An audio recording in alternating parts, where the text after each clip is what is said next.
WGEM Sports with Sports Director Tony Cornish Jr. Well, after 1 year at the helm of the girls basketball program at Palmyra High, head coach Tim Southers will not be returning to the bench next season. In fact, Southers indicated earlier today that news regarding his contract as a teacher and girls head basketball coach at PHS not being renewed was a shock to him. Southers paid a visit to the WGEM studios in downtown Quincy earlier this evening to discuss his dismissal at the end of the school year. The former head coach indicated that the school board's unanimous closed door decision Tuesday night comes on the heels of a recommendation from PHS principal Jared Pontius to renew Southers' contract following a personnel review.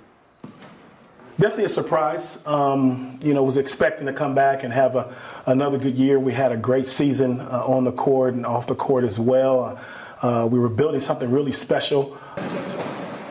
Last season, he coached the squad again to a 21-7 record, including a 6-1 conference mark. Not too bad. You can see more from our interview with Mr. Southers on demand on the WGEM streaming app on your smart TV. Now, if any new developments or additional changes or new appointments occur at Palmyra High in the days and/or weeks ahead, we'll, of course, keep you up to date on information as it becomes available.